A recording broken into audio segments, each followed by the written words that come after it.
오늘도 함께 하신 한 분 한 분 진심으로 주님의 이름으로 사랑하고 환영하고 축복합니다. 축복합니다. 예, 우리 옆에 분에게 인사하겠습니다. 잘 오셨습니다. 사랑합니다. 은혜 많이 받으세요. 감사합니다. 고맙습니다. 내 옆에 이렇게 좋은 사람 처음입니다. 시작. 처음입니다. 감사해요. 네, 고맙습니다. 자, 전 세계에서 우리 운천교회만 가지고 있는 레저 인사. 자, 이쪽에서 저쪽에서 자, 손, 예, 이제는 뭐 잘 하시죠? 네, 자, 모르시는 분 그냥 따라만 하시면 됩니다. 이쪽에서 저쪽으로 사랑합니다. 보고 싶습니다. 쏘세요. 사랑합니다. 축복합니다. 예. 감사해요. 네, 예. 제가 또 넘어갈까봐 그러는데 우리 한 30초에서 1분 동안만 우리 대한민국을 위해서 함께 기도하고 말씀 듣는 시간 가졌으면 좋겠다는 생각이 듭니다. 우리가 진심의 마음을 담아서 나라가 건강하고 편안해야 저희도 편안해지는 거 아니겠습니까? 우리 뭐 설명드릴 필요도 없이 그냥 30초에서 한 1분 사이에 잠깐 우리 합심해 한번 기도하겠습니다. 할렐루야. 하나님 아버지 감사합니다. 대한민국 이 조국 하나님, 많은 국난이 있었지만 그럴 때마다 우리 하나님의 절대적인 도움의 손길로 여기까지 왔음이 분명합니다. 하나님, 일제 지하를 거쳐 하나님 해방과 독립과 하나님 또 많은 국난 가운데서도 하나님 이 땅을 주의 손으로 붙드시사 여기까지 왔사오니 성령 하나님, 이 대한민국을 긍휼히 여겨주시옵시고 불쌍히 여겨주셔서 주님 붙잡아 주시옵소서. 하나님, 지도자들이 올바르게 정치할 수 있도록 올바른 지도를 할 수 있도록 하나님 도와주시고 하나님 앞으로 좋은 지도자들이 선출되어 하나님의 신분권의 역할을 감당하게 하여 주옵소서. 이 땅의 모든 국민이 편안하게 질 수 있는 하나님이여 자랑스러운 대한민국의 역사가 이어지게 하여 주시고 세계 선교하기에 부족하지 없는 국가로 세워주심을 감사하고 앞으로도 이끌어 주시고 인도해 주시옵소서. 우리 하나님의 크신 은혜가 함께 하실 것을 믿습니다. 영광 받아 주시옵소서. 믿습니다. 감사합니다. 아멘. 예수님의 이름으로 기도 올리옵나이다. 아멘. 지난 주간부터 사실 기독교 절기는 예수 그리스도의 오심을 기다리는 대림절이라고 하기도 하고 강림절이라는 말을 쓰기도 합니다. 그래서 성탄절기, 주님의 오심을 기다리는 절기로 지나고 있습니다.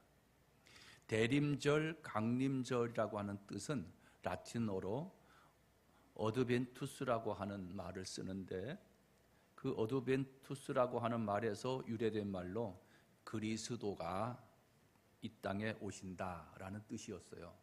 그리스도, 메시아, 그렇게 대를 이어서 기다리던 그들에게 어드벤투스, 강림절, 예수 그리스도가 이 땅에 오신다라는 뜻입니다.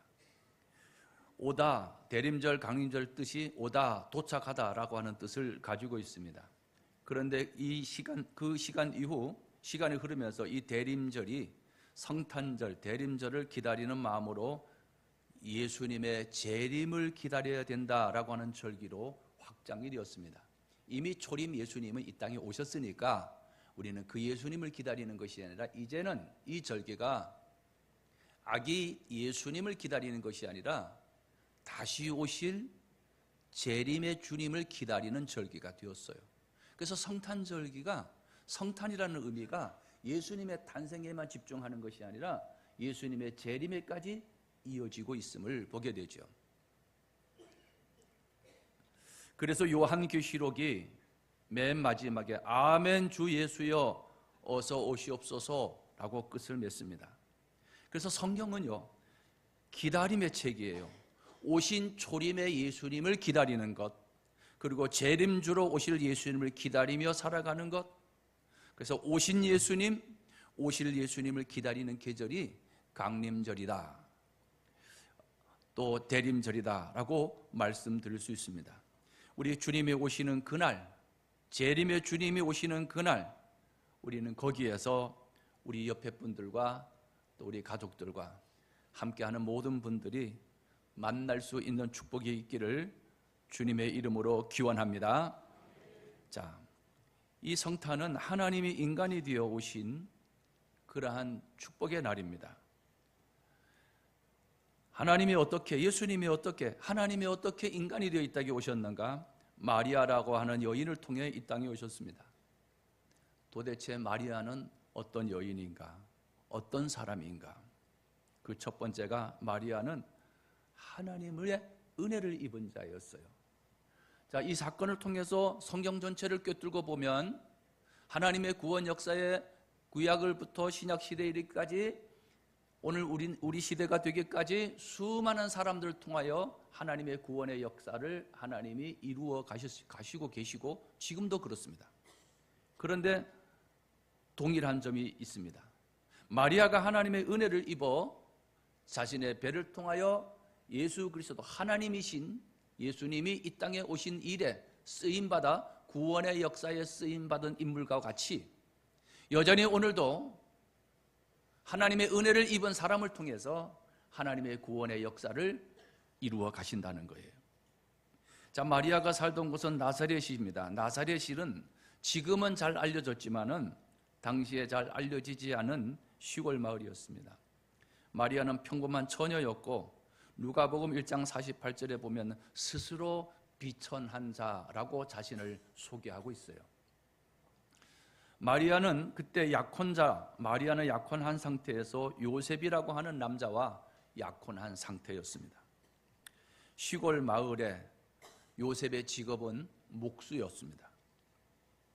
그리고 마리아에게 붙은 것은 목수의 약혼녀 마리아, 너무 초라합니다. 이렇게 초라한 여인인데 어느 날 천사 가브리엘이라고 하는 천사가 요셉과 약혼한 마리아에게 찾아가서 예수 그리스도를 잉태한 사실을 그에게 알립니다. 어느 날 배가 불러오고 신체적인 이상한 현상이 나타나서 잉태한 것을 알은 것이 아니라 천사가 그에게 잉태의 사실을 알립니다.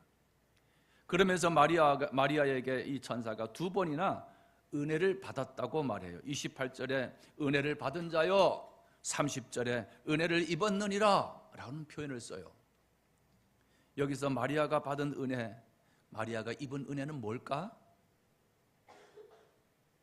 그 은혜는 수많은 여인들 가운데, 수많은 사람들 가운데 하나님의 선택함을 받아 은혜를 입은 자가 되어 그가 택함을 입어 하나님 앞에 쓰임받았다는 사실입니다. 그래서 마리아가 받은 은혜는 수많은 사람들 중에 선택받은, 택함받은 은혜였어요. 그러니까 마리아가 이 은혜를 입었다면 오늘도 저와 여러분도 수많은 사람들 가운데 저 한 사람, 여러분 한 사람이 하나님의 부름을 받아 하나님의 선택함을 입은, 은혜 입은 자임을 믿습니다. 그런 의미에서 마리아나 나나 2000년 전에 마리아를 통해서 하나님의 구원의 역사를 이루어 가셨던 것처럼 그 마리아나 오늘 이 자리에 있는 저나 여러분이나 은혜를 입은 것은 마찬가지라는 사실이에요.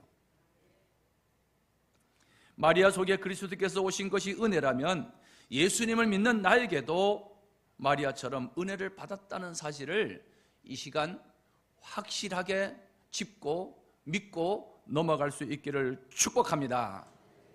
요한계시록 3장 20절 보면 주님께서 우리의 마음의 문을 두드리신대요. 우리의 마음의 문을 믿어야 하는데, 교회 나가야 되는데, 그래 내가 이렇게 살면 안 되는데, 두드리신대요. 그 음성을 듣고 내가 마음의 문을 활짝 열면 그분께서 우리 속에 들어와서 우리로 더불어 먹고 마신대요. 함께 하시겠대요. 함께 사시겠대요. 먹고 마시겠대요. 약속해 주셨어요.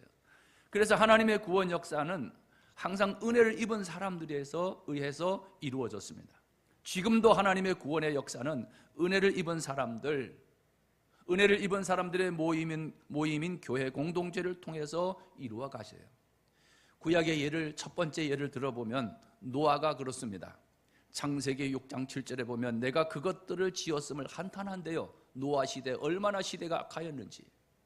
그런데 그 바로 뒤에 6장 8절에 보면 그러나 노아는 여호와께 은혜를 입었더라. 은혜를 입었다라는 단어가 말이 먼저 나와요. 그리고 그 이후 노아를 통해서 방주를 짓게 하시고 구원의 역사를 이어가시는 것을 볼 수 있습니다. 아, 하나님의 역사는 내가 무언가를 잘해서 저 사람에게 은혜를 줘야 되겠구나 하고 은혜를 주시는 분이 아니라 값 없이 아무런 조건 없이 비천한 요정이었지만은 우리 대한민국 경기도 이 운천리에 살고 있는 이 끝자락에 살고 있는 그리고 최전방 철원에 살고 있는 북부 지역에 살고 있는 우리 한 사람을 위해서 주님이 찾아오셔서 따지지 아니하시고 우리를 먼저 불러주신 선택해 주신 은혜를 주신 줄 믿습니다. 그 은혜를 주시고 난 다음에 은혜를 입은 사람들에게 하나님의 말씀을 주시면서 그것을 이루어 가라고 하시는 거예요. 그래서 말씀이 들려지면 믿음이 되고 믿음이 되면 그대로 움직이게 되고 움직이게 되면 하나님이 하시는 역사가 일어나게 되어지는 거예요. 이게 공식이에요.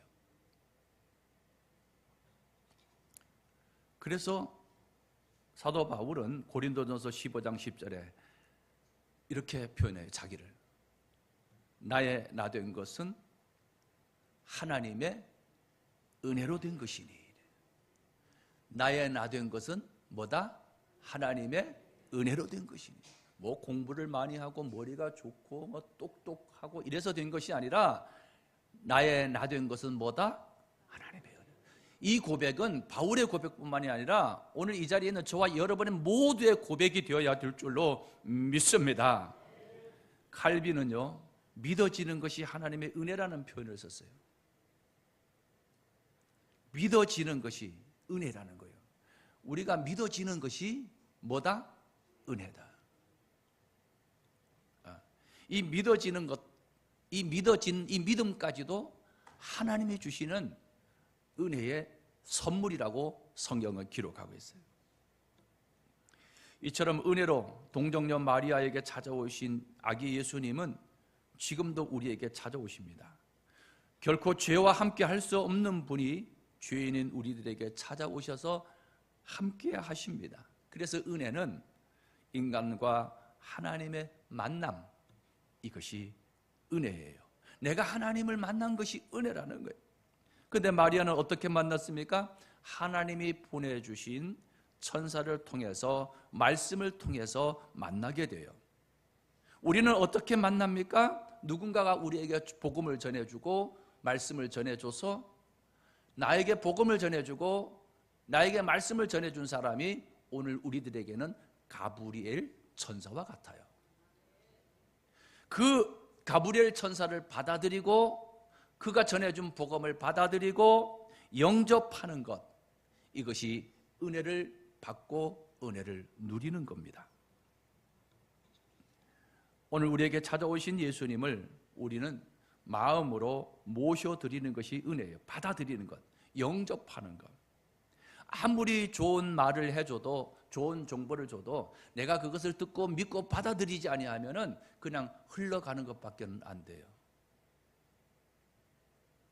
어느 목사님이 교회를 너무너무 좋은 장소에 잘 짓고 있었습니다. 제가 두세 차례 가서 교회 건축하는 일에 함께 기도도 해드리고 그리고 함께 격려도 해드리고 또 우리 운천교회 오셔서 함께 교제도 나누고 그랬습니다. 너무 뷰가 좋은 곳이었어요. 너무너무 교회 자리 위치가 좋아요. 그래서 목사님, 이렇게 교회를 좋은 곳에 지으니 맨 꼭대기층은 라운지 형식으로 카페나 온 지역 사람들이 이용할 수 있는 공간을 쓰기 위해서는 근린 생활시설로 허가를 받아 아예 건축 때부터 종교시설이 아닌 그 한 층은 근린 생활시설로 허가를 받아 건축하는 것이 좋습니다. 제가 세 차례 얘기했어요. 그리고 전에 제가 건축할 때에 근린 생활시설로 이렇게 용도를 이미 출발 때부터 그렇게 해놓으니까 교회를 건축한 다음에 카페를 여는 일에, 음식점을 만드는 일에 조금도 지장이 없었어요. 그래서 그렇게 말씀을 드렸습니다. 근데 목사님이 안 들으셨어요. 근데 지금 와서 후회해요. 그러면서 목사님, 제가 전에 그렇게 말씀드렸잖아요. 그랬던가요? 우리가 말씀을 여기에 들어도 확 받아들이는 사람이 있고 그냥 쑥 지나치는 사람이 있어요. 그래서 제가 축복하는 것 가운데 주여 말씀이 들려지게 하여 주옵소서. 말씀이 들려지면 내가 믿음 생활 이렇게 그냥 설렁설렁 할 수가 없어요. 너희 말이 내 귀에 들린 대로 내가 너희에게 행하리니, 저는 이 말씀이 들려지는 순간 내 입술을 굳게 다물기 시작했어요. 비방하는 말이나 조롱하는 말이나 비웃는 말이나 쑥덕쑥덕하는 말이나 하지 않겠다고 입술을 내가 굳게 결심했어요. 왜? 너희 말이 내 귀에 들린 대로 내가 너희에게 행하리니. 그리고 저는 목회에 대변화가 일어났어요. 대변혁이 일어났어요. 어떤 경우든 저는 우리 성도들을 사랑하고 축복해야 되겠다고 하는 결심, 다짐. 왜? 그래야 성도들을 축복하고 축복들 평안을 빌어야 성도들에게 그 축복이 너희 말이 내 귀에 들린 대로 내가 너희에게 행하리니, 이 말씀을 이루시는 분은 누구시다? 자, 그러니까 여러분이 잘 되는 일은 쉬워요. 제가 자꾸 축복하고 이 축복이 여러분에게 들려져서 믿음이 되어져서 아멘으로 받아들이면 그 말씀대로 움직이게 되어 있어요. 말씀대로 움직이고 난 이후의 역사는 하나님이 하시는 역사가 일어나게 되어 있어요. 그러니까 기적과 이적이 어려운 게 아니에요. 하나님이 하시는 거예요. 쉬워.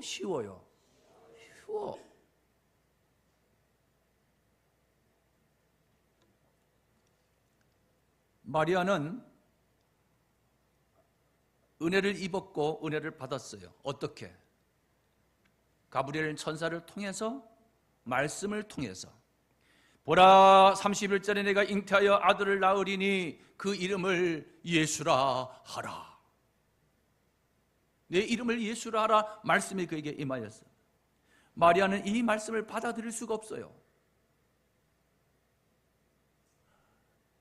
남자와 관계를 갖지 않았는데 어떻게 이런 일이 일어날 수 있냐 이 말이에요. 마리아는 받아들이지 않았어요, 처음에는. 그러나 나중에 그는 말씀을 받아들입니다. 말씀을 받아들이는 이것이 은혜였어요. 오늘 이 시간도 말씀이 다시 축복하지만 들려지기를 주의 이름으로 축복합니다. 요한복음 1장 12절, 우리가 너무나 잘 아는 말씀인데요, 함께 하겠습니다. 영접하는 자, 곧 그 이름을 믿는 자들에게는 하나님의 자녀가 되는 권세를 주셨으니. 이렇게 하나님의 자녀가 되어서 우리가 하나님을 뭐라고 부른다? 아버지라 부른다. 아버지. 로마서 10장 10절 말씀 함께 합니다. 사람이 마음으로 믿어 의에 이르고 입으로 시인하여 구원에 이르느니라. 에베소서 2장 8절 말씀 함께 합니다. 너희는 그 은혜에 의하여 믿음으로 말미암아 구원을 받았으니 이것은 너희에게서 난 것이 아니요 하나님의 선물이라. 은혜가 임해도 받아들이지 않으면 받을 수 없습니다. 말씀이 내게 주어져도 받아들이지 아니하면은 은혜를 누릴 수가 없어요. 마리아는 받아들였어요. 도저히 있을 수 없는 사건이고 있을 수 없는 일이었지만은 그는 아멘, 주의 계집종이오니 말씀대로 내게 행하시옵소서 하고 받아들였어요. 여러분, 말씀을 받아들일 수 있기를 축복합니다. 예수님을 믿으시기를 축복합니다. 예수 그리스도를 구주로 믿고 고백하고 하나님의 자녀가 됨을 스스로 인정할 수 있기를 축복합니다. 하나님을 아버지라고 부르는 사람들이 이 자리에 와서 예배를 드립니다. 그러므로 예배를 드리는 이 자리에 앉아 있는 이 자체가 은혜요, 은혜임을 믿습니다. 비록 이 자리에는 앉지 못해도 영상으로 예배를 드리며 불편한 몸을 이끌고 가정에서 영상으로 예배하시는 분들도 믿음이 있기에 있는 자리에서 예배하는 그곳, 그분, 은혜가 있음을 믿습니다. 이렇게 은혜를 입은 사람에게는 사명이 있어요. 해야 할 일이 있다는 거예요. 어떤 분이 일을 잘하기 때문에 권사가 되고 집사가 되고 장로가 되는 게 아니에요. 은혜가 있으니까, 은혜를 받았으니까 소명이 있고 해야 할 일이 있고 사명이 있다는 거예요. 1장 마태복음 1장 23절 보면 보라, 처녀가 잉태하여 아들을 낳을 것이요 그 이름은 임마누엘이라 하리라. 은혜를 받은 사람, 하나님이 함께하는 사람이에요. 일단은 마리아에게 은혜를 주시고 그에게 함께한대. 말씀을 받은 사람은 해야 할 일이 있는 사람. 참 우리에게 안타까운 것은 우리 시대 교회 생활, 신앙생활을 한다고 하는 사람들이 말씀을 읽고 듣는 것으로 말씀 좋아, 말씀 괜찮아, 이것으로 만족하는 경향이 강하다는 거예요.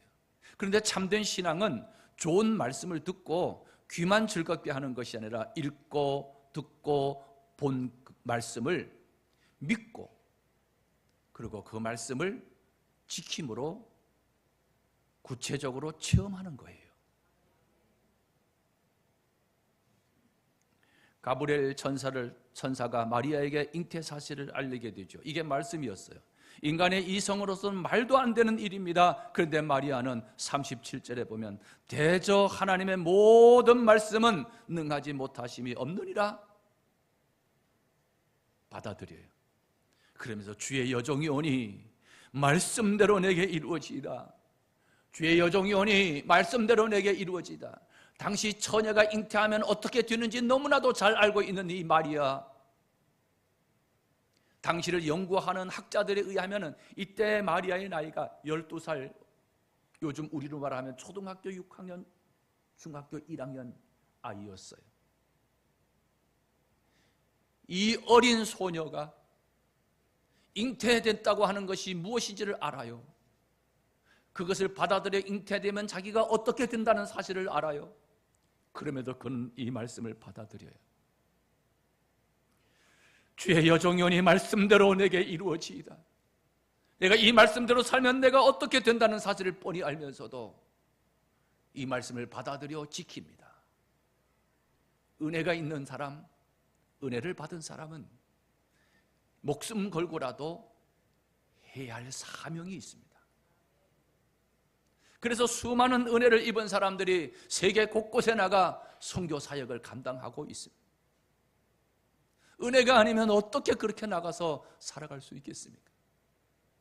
저도 선교하는 사람이지만, 저도 선교학으로 박사학위까지 받았던 사람이지만 선교사들의 삶처럼 살지는 못하겠더라고요. 가장 가까운 저와 30년 지기인 네팔 선교사님, 거기에 가서도 일주일 아니면 열흘 동안 있는데도요 너무너무 힘들어요. 너무너무 불편해요.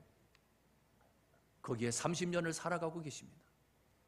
받은 은혜가 크니까 사명도 크고 그 사명대로 지키고 살아가는 거예요.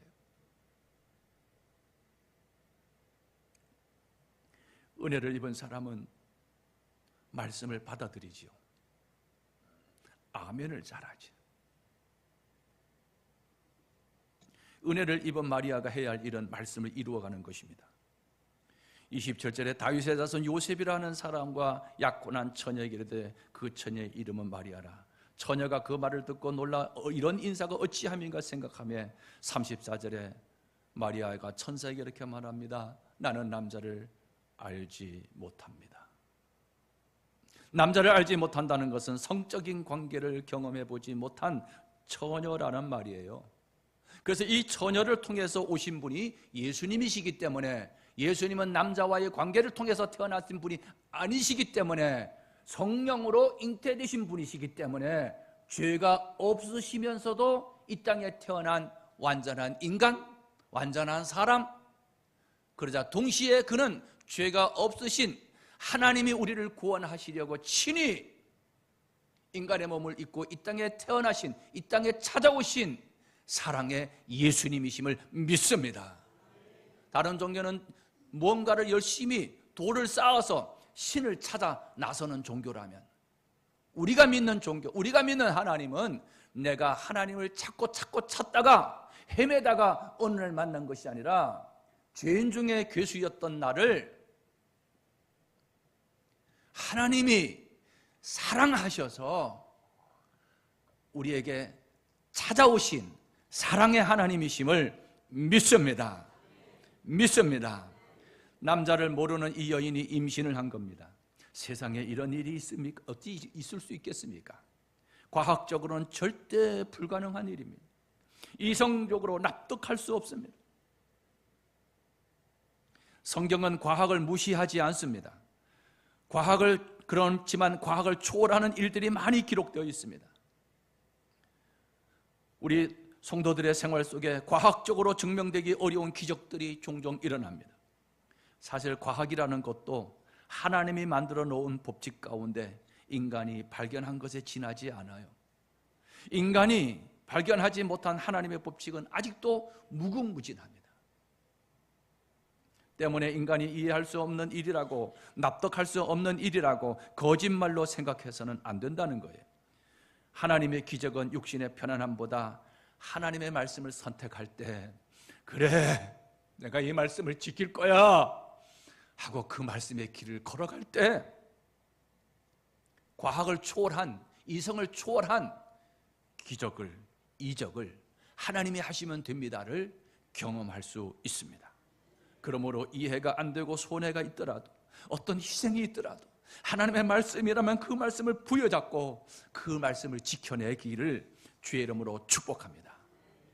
은혜를 입은 사람, 말씀을 이루어가는 사람, 예수님이 오시기 전에 약 730년 전에 이사야 선지자가 예수님이 이 땅에 태어날 예언을 하지요.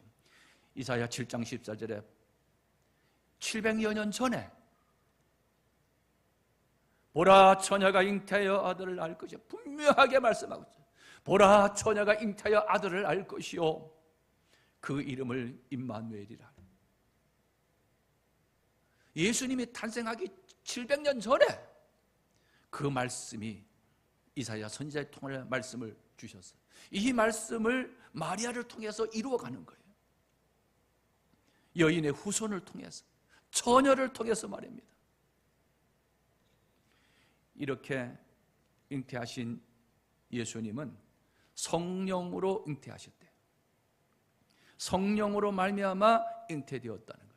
우리는 말씀하지만 말씀과 성령의 역사하심은 동일하게 같이 함께 해야 되는 거예요. 말씀만이 아니고, 성령만이 아니고, 은사만이 아니고 말씀과 성령의 역사하심이 함께하는 우리 운총교회와 여러분 한 분 한 분이 되기를 주님의 이름으로 축복합니다. 고린도전서 12장 3절에 의하면 성령으로 아니하고는 누구든지 예수를 주시라 할 수 없느니라. 성령님의 은혜가 아니면은 예수님을 예수님으로 믿을 수 없다는 거예요. 성령의 역사하심이 아니고는 천국과 지옥을 믿을 수 없다는 거예요. 성령의 역사하심이 임해야 믿어진다는 거예요. 아직도 믿음이 불확실하시다면 성령의 은혜를 구하기를 축복합니다. 성령께서 확실하게 말씀이 믿어지는 은혜를 주실 것입니다. 저는 그 은혜를 받았기에, 은혜를 입은 사람으로 해야 할 소명, 해야 할 사명을 하나님이 주셨기에 오늘 목사가 되어 여러분의 담임 목사로 이 자리에 서게 되었습니다. 이 자리에 계신 한 분 한 분, 크든 작든 드러나든 드러나지 않든 하나님이 우리에게 주신 각자의 일터, 각자의 사명이 있어요. 우리는 은혜를 입었기 때문에 찬양하는 사람, 교사로, 운전하는 사람으로, 식당에서, 아니면 우리의 일상생활 속에서, 직장에서, 일터에서 교회를 자랑하고 주님을 자랑하고 예수 그리스도를 드러내는 사명이, 소명이 없는 분은 아무도 안 계세요. 어떠한 모습이든지 은혜를 입은 사람으로 말씀을 이루어가고 사명을 잘 감당하여 우리 운천교회가 그렇게도 부르짖고 있는 하나님이 하시면 됩니다가 되기를 주님의 이름으로 축복합니다. 주님의 이름으로 축복합니다.